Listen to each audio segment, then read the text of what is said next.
Terlibat pembunuhan berencana, karir sang Inspektur Jenderal Polisi termuda pun berakhir. Perbuatan tersebut adalah perbuatan tercela dan menguatkan tentang pemberhentian dengan tidak hormat Irjen RS dari anggota kepolisian.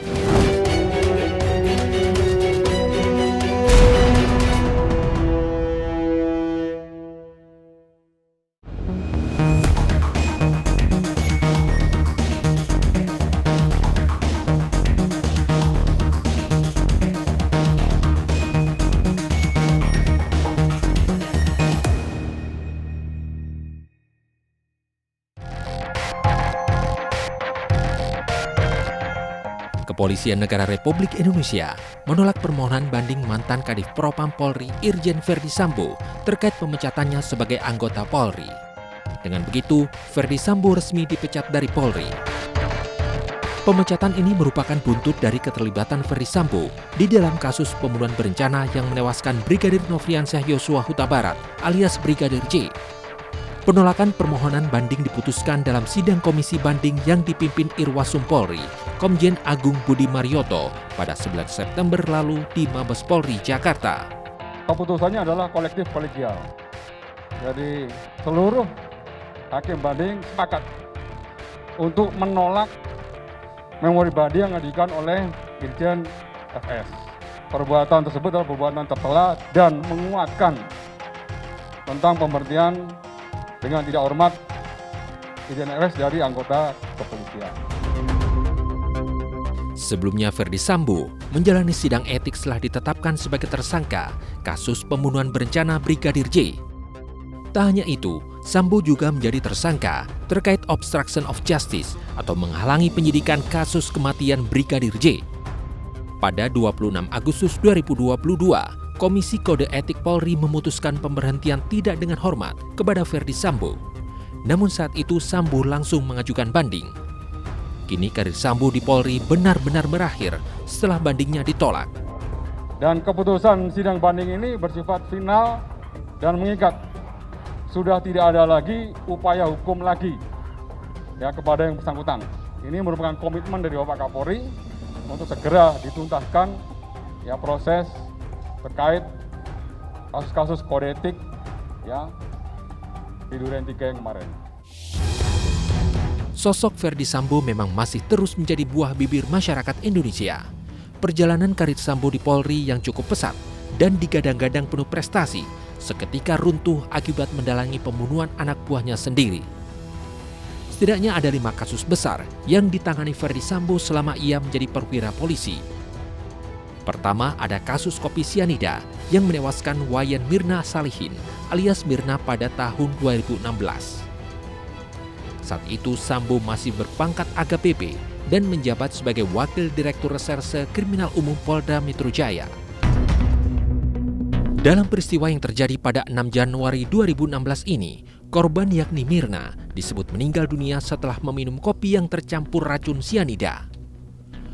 Usai menjalani serangkaian penyelidikan, akhirnya polisi menetapkan Jessica Kumala Wongso, teman Mirna, sebagai tersangka.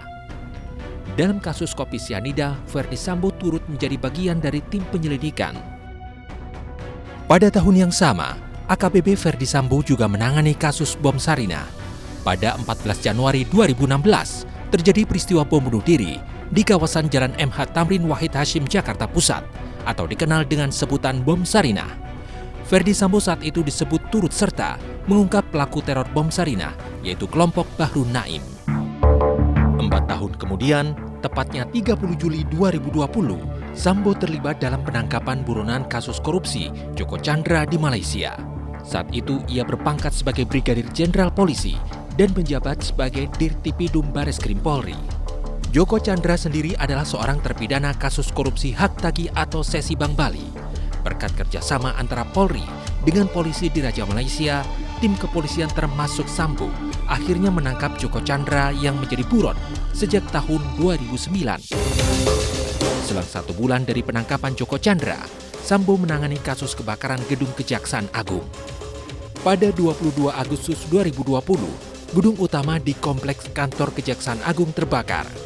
Awalnya kejadian ini memunculkan berbagai spekulasi dari masyarakat. Bahkan ada rumor bahwa kebakaran itu sengaja dilakukan untuk menutupi penanganan beberapa kasus yang sedang berlangsung.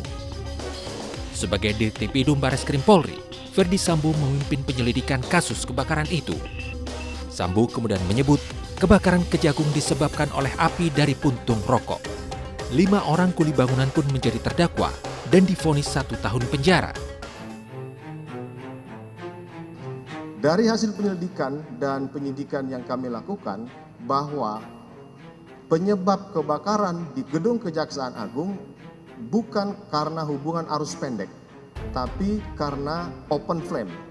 Ada 5 tukang yang bekerja di aula lantai 6 Biro Kepegawaian.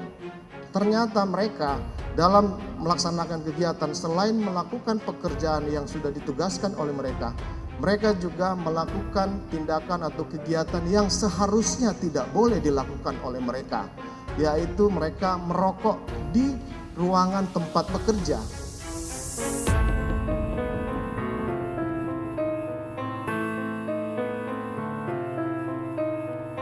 Kesimpulan penyidik bahwa penyebab awal kebakaran di lantai 6 aula Biro Kepegawaian adalah karena kelalaian dari 5 tukang yang bekerja di ruangan aula lantai 6 tersebut. Pada Desember 2020, Ferdy Sambo dihadapkan dengan kasus penembakan 6 laskar FPI yang terjadi di kilometer 50 Jalan Tol Jakarta Cikampek. Saat itu, Sambo sudah naik pangkat menjadi Inspektur Jenderal dan dipromosikan sebagai Kadif Propam Polri. Penembakan kilometer 50 menjadi salah satu kasus yang sangat menyita atensi publik. Sebagai Kadif Propam, Sambo mengerahkan 30 anggota tim Propam Polri untuk memeriksa adanya pelanggaran dalam penggunaan kekuatan Polri. Walau banyak pihak mengklaim adanya kejanggalan pada kasus penembakan kilometer 50, pada akhirnya 2 anggota kepolisian yang menembak 6 korban, yakni Bribtu Fikri Ramadan dan Ibda M. Yusmin divonis lepas dari segala tuntutan hukum. Perjalanan karir Sambo yang dulu dianggap prestasi hancur seketika setelah ia dipecat dari kepolisian. Bintang 2 termuda itu harus angkat kaki dari Polri akibat melakukan pembunuhan berencana yang menewaskan Brigadir Joshua, anak buahnya sendiri. Lalu bagaimana nasib rekan Ferdy Sambo yang diduga turut terlibat menghalangi proses penyelidikan kasus pembunuhan Brigadir J? iNews Files akan segera kembali.